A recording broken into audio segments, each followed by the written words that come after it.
Welcome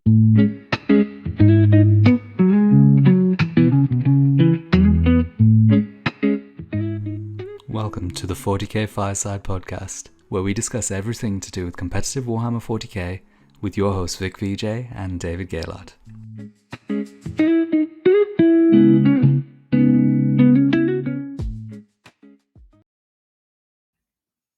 Hello everyone, welcome back to 40k Fireside. This is your host Vik with you today, and I'm really excited to do this video. I know it's been a little bit of time since I've done kind of a public video for all of our great supporters out there, and this one is going to be giving back to all of the players out there, particularly the Aeldari players, but I feel like anyone who is interested in competitive 40k might find this interesting. I'm going to do things a little bit differently. You might be used to kind of my little tacticas, my little meta-analysis, but at the moment, I'm having such an incredibly good time playing with Aeldari that I wanted to kind of run through almost like a vlog kind of podcasty journey through my experiences with Eldar and where I've come to at the moment in competitive 40k, because I think the journey that I've taken recently is actually something that a lot of players are going to go through at some point in their 40k careers. And that's why I've titled this particular presentation, this particular podcast video, the Learning Aggression, because aggression, especially for Eldari players, I don't think is something that comes very naturally. We're so used to a certain kind of playstyle, even across multiple editions, that at the moment we're sitting in a meta where I think Eldari's biggest strength comes almost from a level of aggression that isn't the normal way of playing for a lot of people that are attracted to the faction. So that's definitely the case for myself. So this video is going to be something you can grab a drink, paint some miniatures, just do something else, just listen to it in the background. There will be visual cues as well, but I'm hoping it's just an enjoyable half an hour to 40 minutes where we chat about Aeldari and hopefully you see a lot of similarities with the experiences I've had to experiences that you guys are having. Now, Dave and I have been working on tiering our content a little bit, so anything you see on the public side is going to be, still have the tactics and the strategies in it, but also mostly be about meta-analysis, working out the direction the game's going in and the direction you want to be moving in to stay ahead of that. It's all completely free. The members side content is kind of into 2-3 different places. All of our members only videos are more tactical, more strategy based, and involve us kind of breaking down tournament reports. I played Aeldari at 2 relatively big tournaments, which I won both of those with an aspect host list, and I've got deep dive breakdowns into those on the members side. The next level is the Discord membership, which I think is very good for the Aeldari channel. I think we get 300 messages. If you leave it for a 5 hours, 6 hours, you'll have 100 messages in there to read and join in the discussion with Aeldari. So definitely consider the Phoenix Lord level membership for that one. But the most interesting thing is probably, especially for the Aeldari players, is our masterclass series. On 40kfireside.com, I've worked with Dave over the last couple of weeks, 2-3 weeks, making a 4-hour Aeldari masterclass with everything you need to know about really pushing the limits of competitive 40k play with Aeldari. So if you're interested in that, at least check it out. I think if you are trying to improve competitively, I've basically given every single little bit of knowledge in the best way that I could present it on there. So hopefully you find that interesting. But for today, we're going to be talking about how I learned to play more aggressively in 40k and what my journey was to get there. So I want to go back in time a little bit and go back to the start of 10th edition. So 10th edition was an interesting time because just before 10th edition dropped, in 9th edition, we were having very interesting Aeldari kind of archetypes, where we had this very balanced, large list, which were battle focusing, jumping back behind walls. And that was a list that I really enjoyed working on. And I think I was one of the first people to actually put that out and do decently at a tournament. And I really enjoyed that playstyle. So much so that when 10th edition came out, I was absolutely gutted with how good Eldar were. They were beyond the level of good to the point of being broken, and broken in the worst possible ways, where the units that were really strong were what you see on the screen, which were the Wraith Knights, using an extremely powerful fate dice mechanic to fix your dice, which you could use in a very limitless way. With spilling over dev wounds, you essentially created a meta where Aeldari was so much stronger than everything else in an extremely unenjoyable way for both Aeldari fans and also for their opponents that it completely put me off playing Eldar. I ended up going through a huge amount of time actually switching over to other factions, playing Sisters, Thousand Sons, but in the back of my mind, always waiting for the moment when, maybe I could jump back into Eldari. I did have a brief little journey through using this Wraith Guard and these Night Spinners for a bit of indirect fire, teleporting the Yin Khan into space and attacking with their. It moved from one very, very strong broken build to another very strong broken build. So unfortunately, Aeldari had a very rough start to 10th edition. It was only pretty far into 10th edition that we started to get some more varied builds starting to see play. Still not really in a way that I enjoyed it. So my next slide is just highlighting my first attempt really getting back into Aeldari after a lot of the broken stuff got removed. We were left with a few options in the index, and one of the particular types of builds which people were having a little bit of success with were using still a Wraith Knight and also using other big pieces like a unit of 10 Wraith Guard or an Avatar, and then playing with Fire and Fade mechanics to get multiple uses out of these big units and hit in certain places. Now, this was actually a big turning point for me because I massively struggled at this Nottingham Super Major, a very large event where I went in with this particular archetype of list and I didn't really enjoy it. Um, I don't like moving big pieces around the board and really hiding behind the wall and ultimately being completely at the mercy of my opponent. Um, because they need to move into spaces that I can attack. They need to draw worse cards than me. They need to make a mistake for me to jump on. So I didn't enjoy this particular build. I felt I had no agency, no real way to express my player skill. It was extremely reactive. And this was when the clogs started turning for the first time that maybe I've got to start looking for a different play style. And I started diving a little bit into stuff like Chaos Space Marines, so armies where I could kind of go all in and play something a little bit different to Eldar. But while I was exploring that side of things, we did get the Eldari Codex. So the Aeldari Codex came out, and it was an extremely interesting release because the community response, this is very typical of community response, particularly Reddit response to codexes, is that the internet has a phenomenal way of highlighting completely the wrong thing, which is good inside of a codex. So there was a lot of attention drawn into Asuman, Dire Avengers.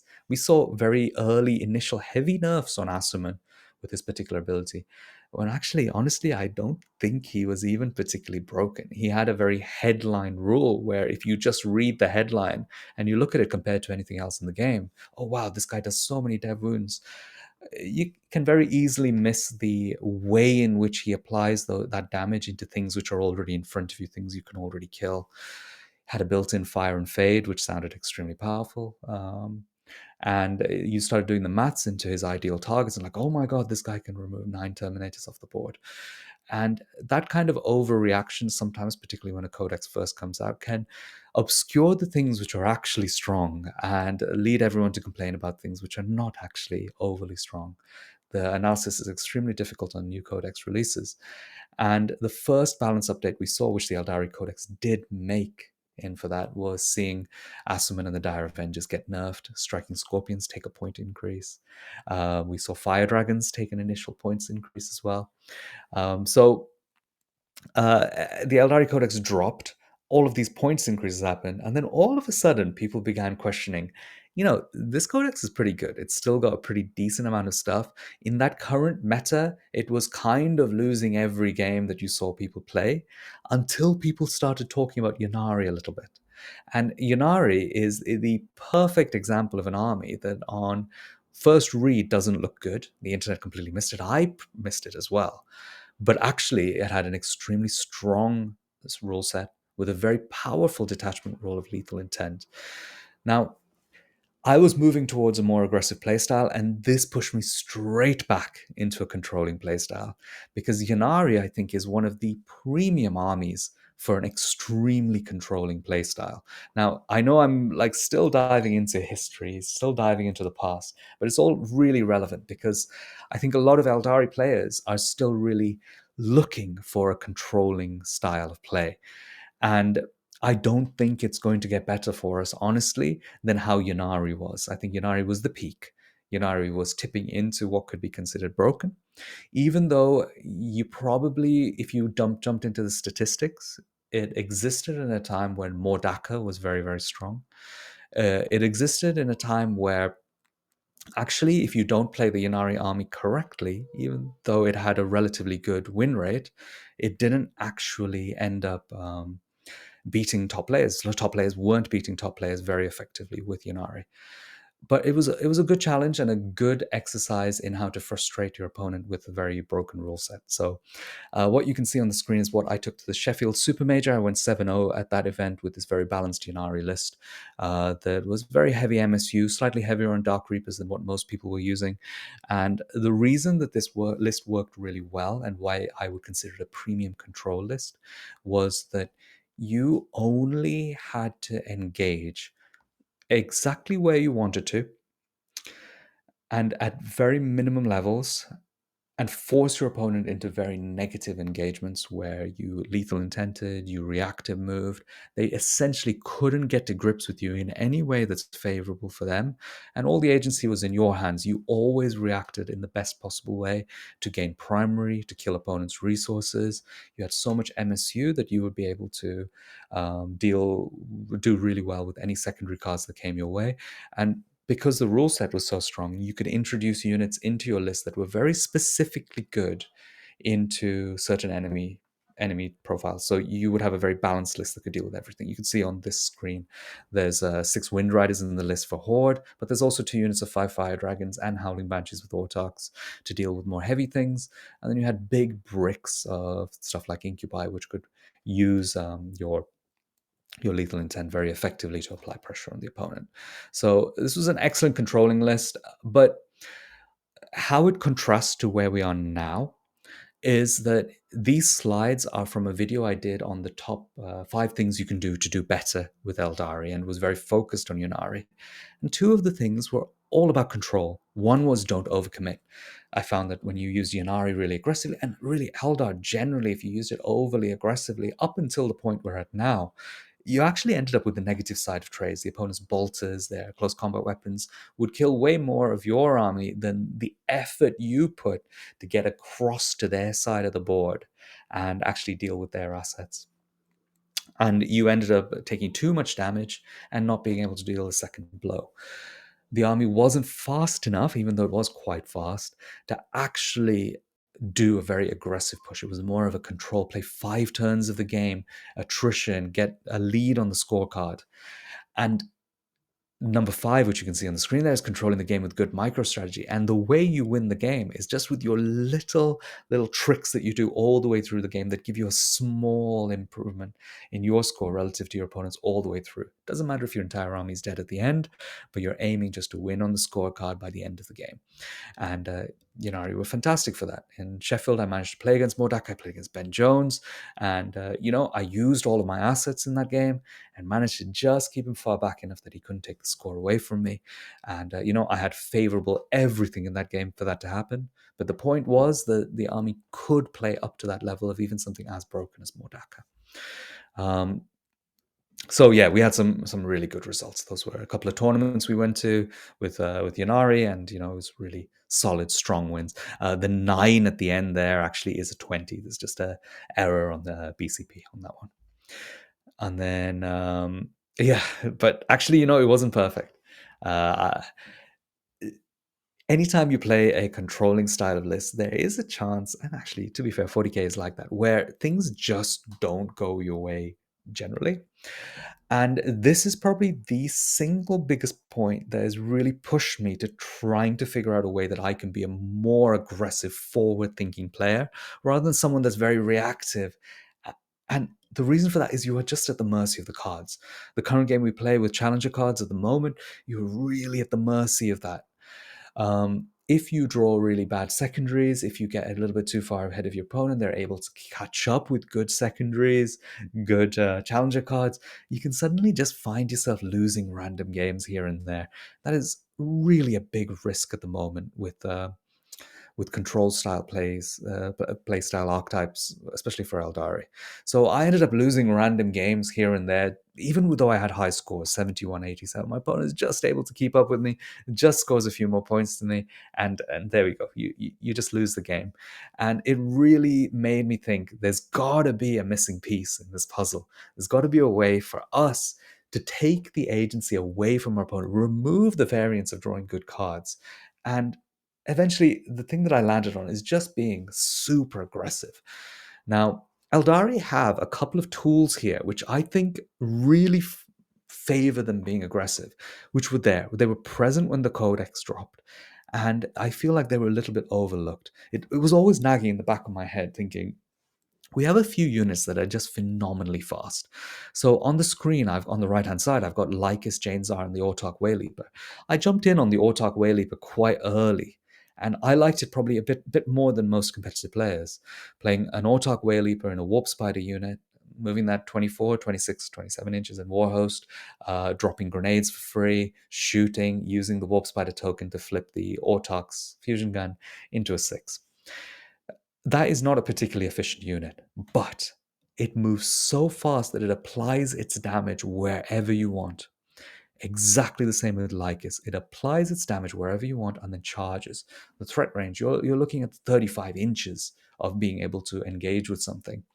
Janes are also incredibly fast. Now, because we were looking so much into Yinari, two of these pieces immediately disappeared because we can't take Phoenix Lords in Yinari. So Lycus and Janes weren't explored enough, I think. Anyone who doesn't play Aeldari immediately thinks Lycus is broken. I don't think she is, but she's an extremely fast piece that allows you to inefficiently but effectively apply damage to any part of the board. So why don't we create lists where we're using all three of these pieces? That's something that just hasn't really come into play until very recently for me. And these three pieces suddenly allow you to switch flanks, run these three pieces all into one spot alongside other things that are already a little closer, things that are a little slower. So it allows you to combine your damage in a way that we couldn't do with Yinari. Fuegan's on the left-hand side of the screen because actually the reason why these Warhost and Aspect Host lists I think are so strong at the moment is the meta currently is a little bit favoring kind of mech.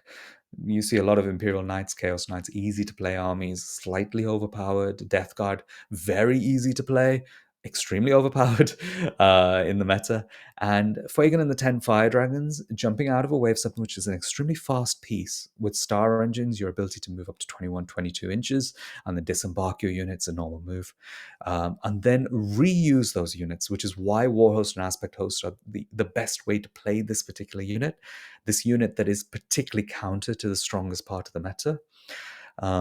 It's extremely expensive, though. I think it's 465 points. It's outrageously expensive. You would not use this piece unless the meta favors it because it is grossly inefficient compared to other options that we have. You'd rather take little fives of Fire Dragons if you're looking for skirmishing pieces rather than pump CP, battle focus tokens, and 465 points into a package that deals damage in one particular part of the board, unless that particular part of the board has multiple vehicles and monsters playing in it.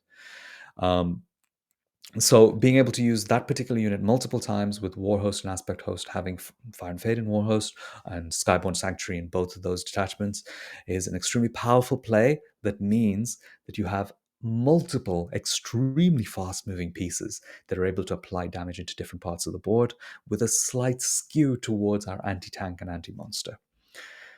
This is a slide from the Aeldari Masterclass where I just broke down the aspect host list I took to those two tournaments that I won. Like anyone who's an Aeldari player, it is a dream. This is the first time, I think, where you can create a list with 4 Phoenix Lords. 4. And that list be competitive. It is absolutely glorious. As soon as you put these expensive characters in, your unit count goes down. You have to play your resources extremely carefully. I chose Aspect Host in this case over Warhost. I did start playing Warhost, and I think the discussion between choosing those two is really, really interesting. Anyone who's on the Aeldari Discord knows that I've talked a lot about it on there.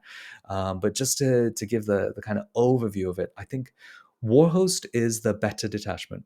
It has more tools in it. It gives you more answers for a wider range of situations. And I would always recommend starting there. Basically, play almost essentially this list, but in Warhost. In the masterclass, I have a Warhost version of this list to show the deployment, the playstyle as well. In an example, early game versus Space Marines, where Dave's using the Space Marines, so that might be interesting for Warhost players. But I would go for Warhost. It does everything a little bit better than Aspect Host, and your path to victory is a little wider. So it's like a slightly wider road where, if you swerve a little bit left, a little bit right, you're still going to be fine. You're not going to fall off the edge of the road and crash your car. Um, Aspect Host, the road is way narrower, but it removes what I think is one weakness in Warhost that prevents it from being super consistent at winning singles tournaments, which is the consistency of output. There are going to be turns with Warhost where you go in with no rerolls anywhere and you're just going to roll badly. And it's going to be that turn where your whole army is standing in front of the opponent's army. And let's say you're shooting at a brick of 10 Terminators. There is a huge game-changing difference between killing 7 Terminators and killing 10. Because those 3 Terminators could very easily kill 2 of your units back. Whereas if you kill all 10 Terminators, you almost can auto-win the game or auto-lose the game on this particular interaction. And that's what led me to going towards Aspect Host rather than Warhost. But you have no get-out-of-jail-free cards with Aspect Host.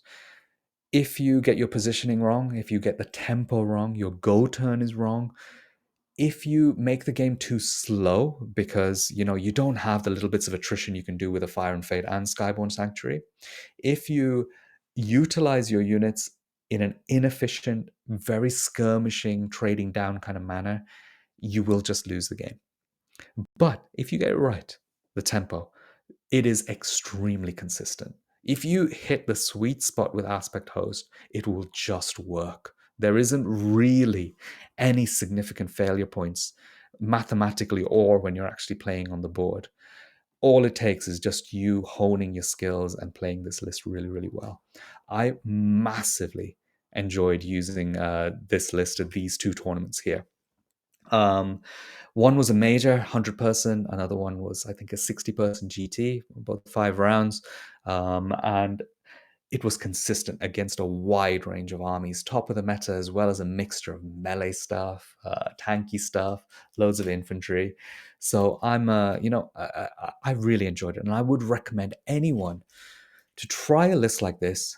Our strapline on the Fireside Discord is "Don't be a coward," and it works so well with this because one thing that I've noticed I hated doing, Aeldari players hate doing, is leaving things hanging in the open. But these kinds of lists, this kind of playstyle doesn't work if you're not willing to go, here's my Wave Serpent. I want my Wave Serpent to attack that enemy's ruin, that opponent's ruin, where they're going to be staging stuff behind. I want to apply pressure on that by having my Wave Serpent able to move 21 inches and get out and engage that space. Now, usually there's about a 24-inch space between deployment zones.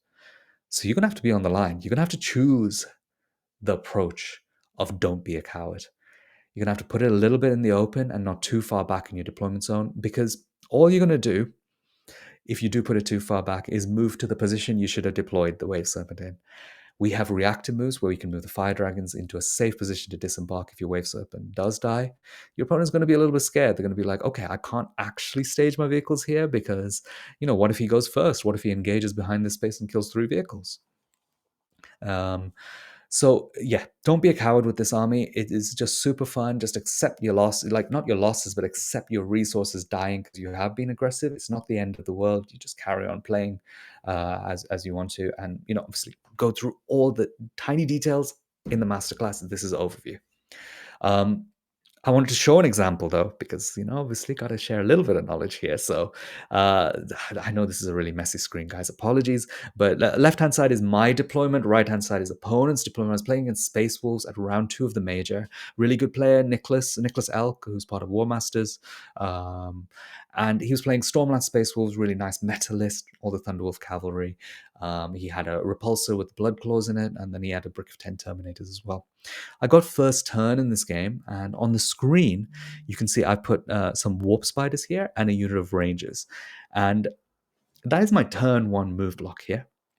The Wave Serpent then moved into this space, sat right behind the Rangers, and got out, killed the Repulsor, and then I jumped back into the Wave Serpent. The entire rest of the army moved forward, staged behind the ruin. Falcon moved around the side, shot down at the Thunderwolf cavalry, left the Dark Reapers out because, the Repulsor's dead, there's no real shooting. Even if he does decide to shoot in that space, I can then follow up because my entire army is ready to go and attack the space that he can attack me. Um, so this is a perfect example of a very aggressive playstyle when it goes correctly, which is attack turn 1, move block the opponent, stage for your second wave, and attack with the second wave, end the game. It doesn't matter what my opponent draws on cards. I have the primary because I'm standing so far up the board, the entire board is mine. The game is already over by turn 3 because I've completely penned him and killed all his resources. No variance. Love aspect host when that happens because my go turn, nothing went wrong. Nothing goes wrong.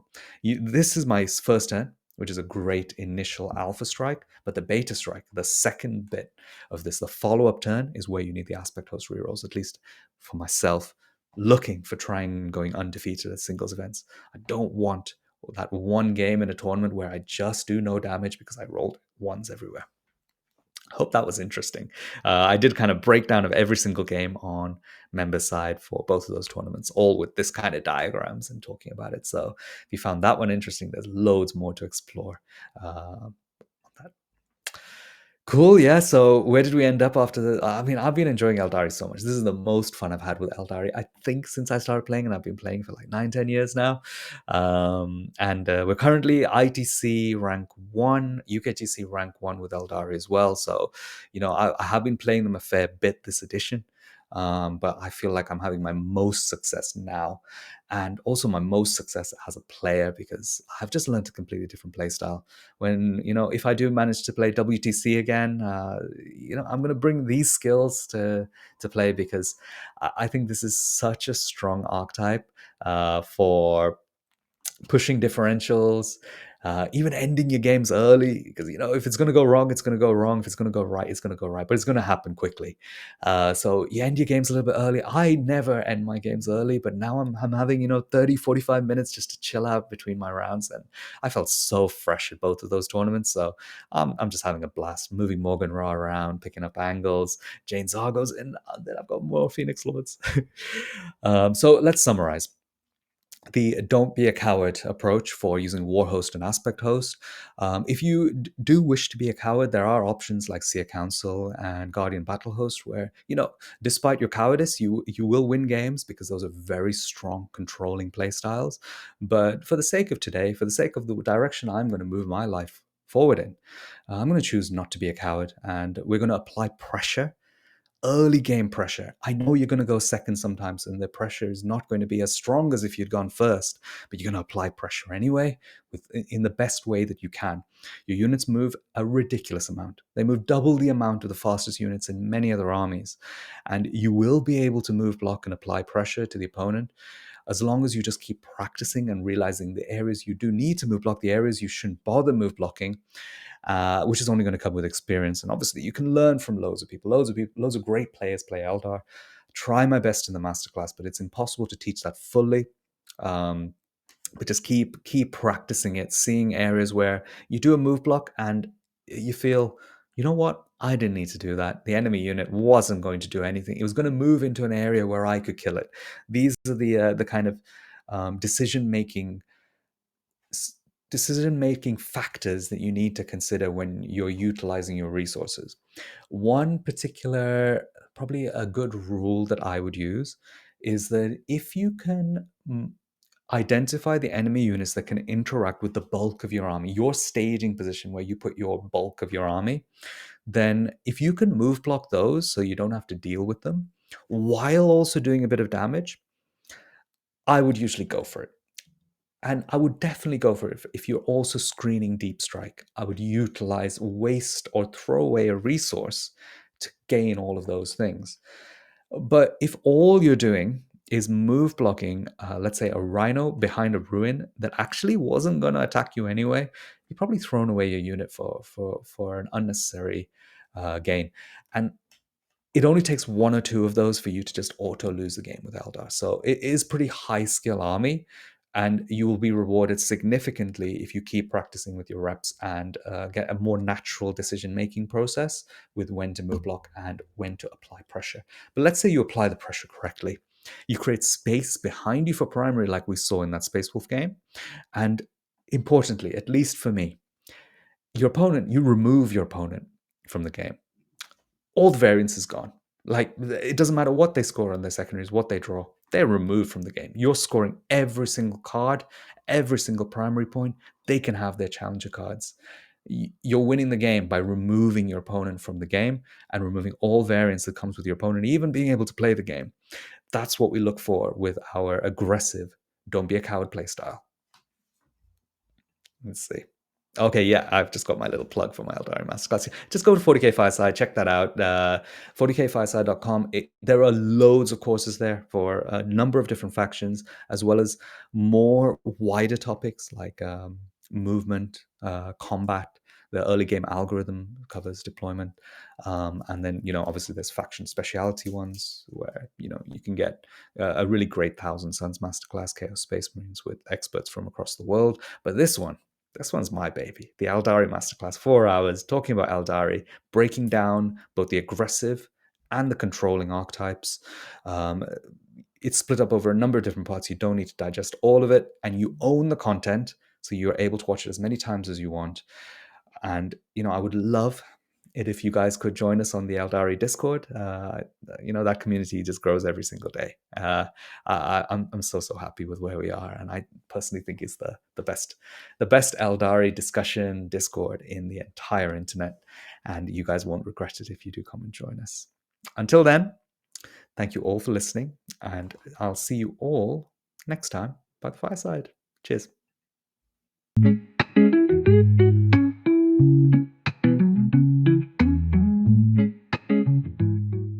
Thank you for listening to the 40K Fireside. Make sure to leave a like, subscribe, drop us a comment, check out the YouTube members area, and we look forward to seeing you again next time by the fireside.